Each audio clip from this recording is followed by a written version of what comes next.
Ramiro Escobar, internacionalista, está en la línea. Ramiro, muy buenos días. ¿Qué tal? Buenos días. Gracias por la llamada. ¿Por qué no nos explicas cómo es esta historia del hijo del Chapo Guzmán? Bueno, lo que ocurre es que el clan que él formaba obviamente no ha desaparecido, ¿no? Entonces su hijo parece tener la responsabilidad que él tenía antes y han pretendido capturarlo. Al final lo han capturado. Luego ha sido liberado y después de toda esta terrible balacera que ha habido en Culiacán,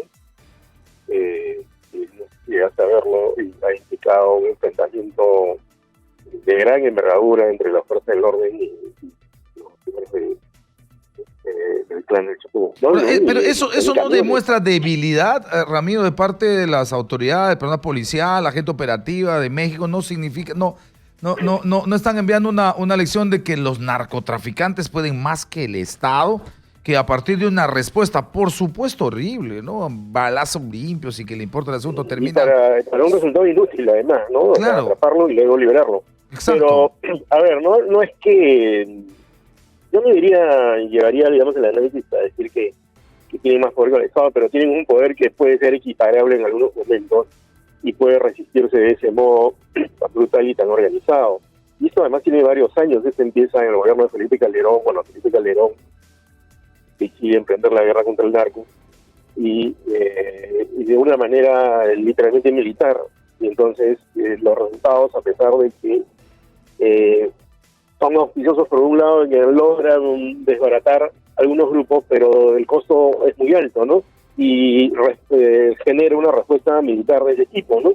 Increíblemente, Nicolás, en México, a pesar de que no se trata de un grupo estricto sensu terrorista, que se puede considerar que las acciones que hacen son también pueden ser catalogadas como terroristas, no se trata de un grupo subversivo, ¿no? Entonces, y tampoco es una guerra como la de Siria, pero provoca tantos muertos al año como una guerra convencional, ¿no? Y está catalogada prácticamente como una guerra, ¿no? Porque después de los 1.000 muertos en un año por una convención que hay con la Universidad Sueca de Uppsala, y se pasa de 1.000 muertos al año, ya se puede hablar no de un conflicto armado, sino de una guerra, y eso está pasando en México hace varios años, y no parece haber cambiado mucho con la llegada al poder de López Obrador, aunque él ha pretendido establecer políticas un poco distintas. Y no sé si esto, por ejemplo, hubiera ocurrido en el gobierno anterior de Peña Nieto, ¿no?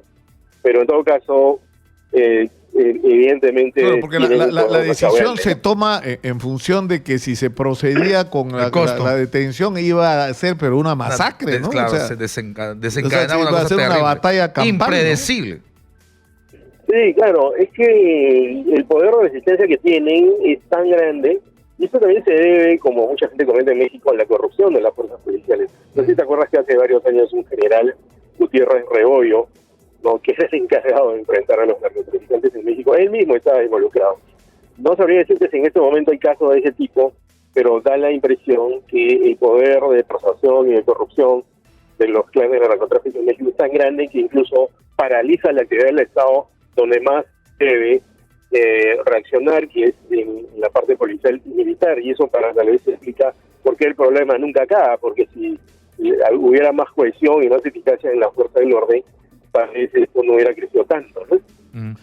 Una pregunta sobre otro tema rápidamente, Ramiro. Sí. La situación en Barcelona, es decir, sentenciaron ya, y entiendo que es la sentencia definitiva a los más importantes dirigentes independentistas, y esto ha desatado una situación que ya está fuera de control. Hoy día hay una manifestación gigantesca, o sea, es una huelga general, está parado no solo Barcelona, está parado toda Cataluña.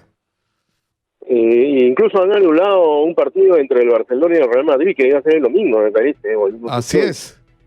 Entonces, mira, esa historia me parece que ha estado mal escrita desde el comienzo. Es decir, cuando se propone el referéndum, ¿no?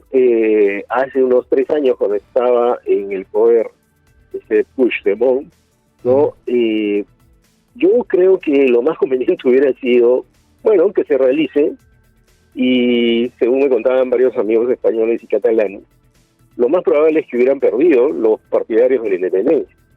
Y ahí se terminaba el problema, ¿no? Yo he vivido en Barcelona, incluso conozco el problema un poco desde dentro, ¿no? Hay mucha gente que es autonomista, hay otra que es independentista, pero que incluso siendo independentista no está de acuerdo con crear un nuevo país, ¿no? Entonces, si en ese momento se dejaba pasar al referéndum sin esa represión policial que hubo, recordarás, ¿no?, de una manera que no se veía en España hace muchos años, probablemente ese problema no hubiera crecido, pero en ese momento el sentimiento catalán fue herido por esa represión de gran magnitud, con golpes, con detenidos, con heridos, y ahí creció ese sentimiento y prácticamente los grupos que han venido luego a tomar el poder en Cataluña, y de esa forma, el grupo que está ahora no es el mismo que estaba conducido por Puigdemont, pero también es independentista, en un grado quizás menor, pero es muy difícil que se ponga en contra de una parte importante de la población. Yo no sé si tiene un referéndum en esos momentos lo ganarían, pero probablemente sí ahora, ¿no? Porque pero ¿en qué puede terminar? ¿Qué escenario es el que se puede advertir a partir de esta movilización que tiene, como dices, Ramiro, varios matices? Ayer, por ejemplo, que veía parte de la movilización, porque esto tenía varios días, había gente que tenía pancartas diciendo ¡viva España, viva el rey! O sea, y están respaldando a este grupo de gente que está bastante vinculada con esta propuesta separatista, ¿no? Mira, yo te puedo decir con conciencia de causa, por haber vivido ahí, esos grupos en Barcelona son minoritarios, ¿no? O sea, siempre han estado, pero lo que ha activado este problema, este conflicto, lo que ha activado los extremos de ambos lados, ¿no? Estos grupos que muy probablemente están cercanos a la ultraderecha han hecho activarse en el otro lado un independentismo radical y ha habido enfrentamientos en las calles, porque no se ha sabido políticamente, ya desde el gobierno de Rajoy, poner en el centro una propuesta que mantenga el equilibrio como se había mantenido en los últimos años, ¿no? Barcelona tiene un nivel de autonomía impresionante, prácticamente el correo y pocas otras cosas más dependen del gobierno central. Pero cuando se propone este referéndum y se responde de esta manera represiva, entonces se agita la sociedad y se activa un extremismo que probablemente antes estaba dormido. ¿En qué puede terminar esto? Bueno, Pedro Sánchez, el presidente del gobierno español, ha dicho que las sentencias se van a cumplir. Las sentencias son bastante menos duras de lo que se había previsto.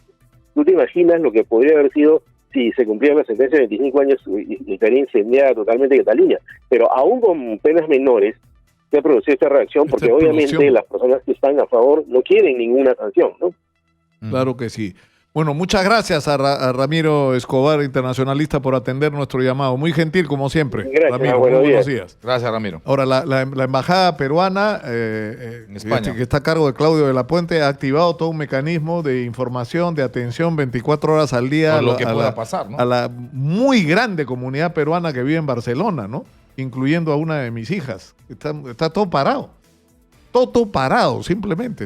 Y se supone que la huelga era hoy, pero está todo parado hace 4 días. Sí. No, es una situación y la movilización de locos. es permanente. Y nadie sabe en qué va a terminar. Cientos de miles están en las calles. Pero insisto, ¿no? Entiendo que ya se ha activado en el consulado peruano en Barcelona una línea abierta 24 horas al día de comunicación para todos los peruanos que residen ahí, para que las familias que quieran tener acceso a información. De eso vamos a hablar más adelante. Vamos ahora con nuestra secuencia deportiva.